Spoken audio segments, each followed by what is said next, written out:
to? Baog si George? Hindi po totoo yun. Nagsisinungaling lang po si Beverly. Since when did I lie? Nung sinabi kong magkaka-baby kami ni Basil, I was telling the truth. And the DNA test confirmed it. I may be a mistress, but I'm not a liar. Unlike you.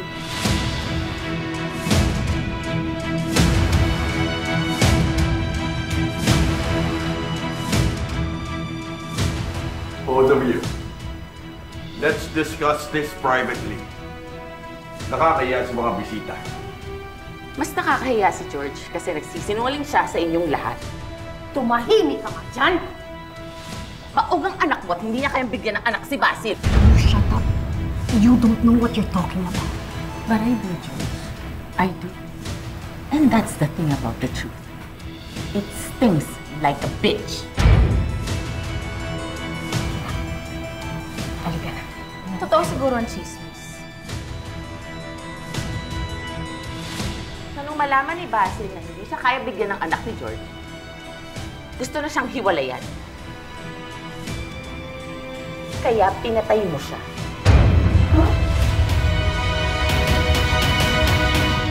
Huwag mo nang patulan. Halika na. Mauna na tayo. Halika na.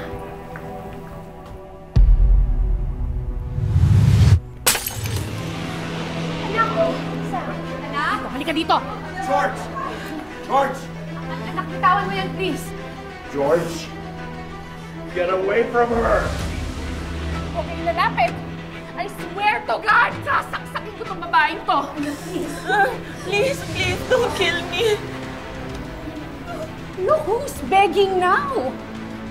After humiliating me, after embarrassing me, why would I give you an inch of mercy? Ate, bitawan mo na yan. Hindi ko mamamatay tao. Anak, anak, please. Anak, please, makinig ka sa akin. Please, bitawan mo na, anak, please.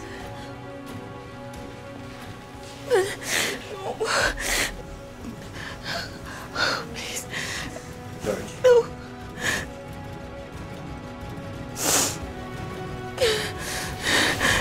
Let's go.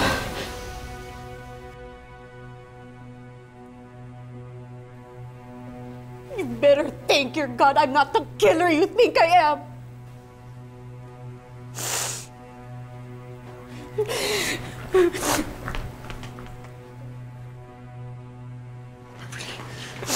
Are you okay? Do you want water? What do you want? Wow, that's quite a scene she made there. It seems like George is more than capable of killing. Ano sa tingin mo, Amado?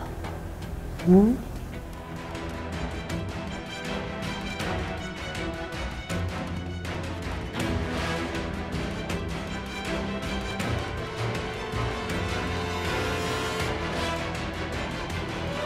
Paano niya nalaman yung kondisyon ko? Naku, hindi ko alam, anak. Bigyan mo nga muna ng tubig ng ate mo. Hoy, ikaw, Ward, baka naman nagkwento ka dyan sa tropa mo, ha? Alalahanin mo lang, yung Sofia, yung Nanay, yung Vivian Talakera.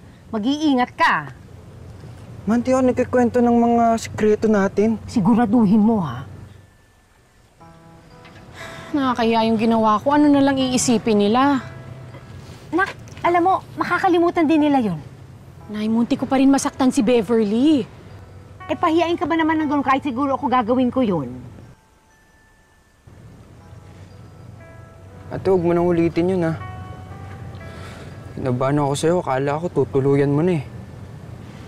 Ayoko makulong ka, ate, no? Sorry, Ward. I promise, hindi na mauulit yun. Kasamin mag-sorry, ate. Sorry ka kila Ate Beverly at Sir Galvan.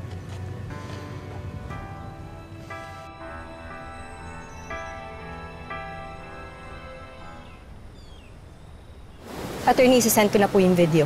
Nakuhanan ko yung buong pagwawala ni George sa party. Sige. Bye.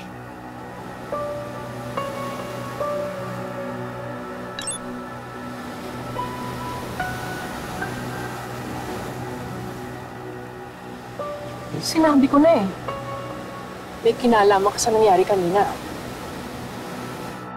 Have a seat first. How are you feeling? Peter!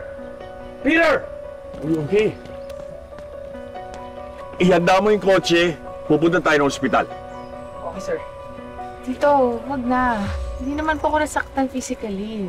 But, what about the baby? Are you sure? He's fine. Here, hawakan niyo po siya.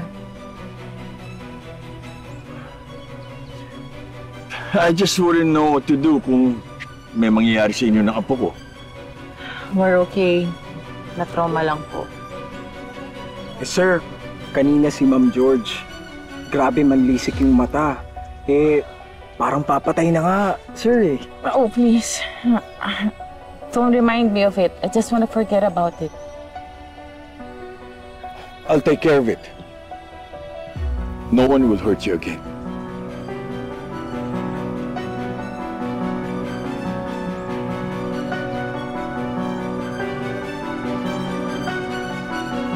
Sinabi ko na eh. May kinalaman ka sa nangyari kanina. Alam mo sinungaling, Sam. Nay, kailangan ko mabukin yung sikreto ni George. Parang domino yan. Sunod-sunod ang bagsak hanggang sa lumabas na siya talaga yung mastermind sa pagpatay kay Basil. May muntik nang masaktan dahil sa plano mo. Meron at merong masasaktan, Nay.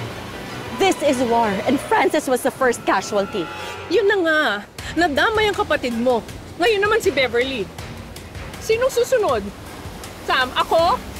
Lahat ng ginagawa ko, Nay, para mahanap kung sino yung pumatay kay Basil. Dahil gusto ko makalabas sa kulungan yung kapatid ko. Anong kapalit ng kalayaan niya?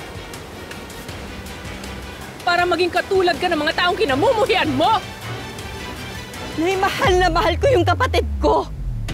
At wala akong hindi kayang gawin para makalaya siya.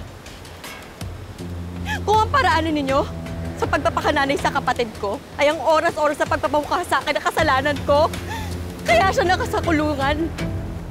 Hayaan niyo naman ako magpakaate sa kanya. At gawin ang tama. At gawin ang lahat para makalaya yung kapatid ko.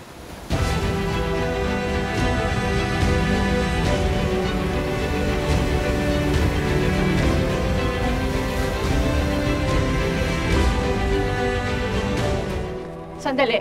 Saan niyo dadalhin yung mga gamit ko? Ma'am, sorry po na pag-utusan lang po, ma'am. Sino nagsabi sa inyong pakialaman niyo to?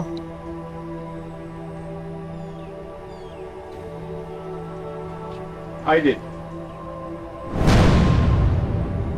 Ha? Pinalilipat ko muna ang mga gamit mo at ng pamilya mo sa Koda sa Makati. Pinapalayas niyo po ako?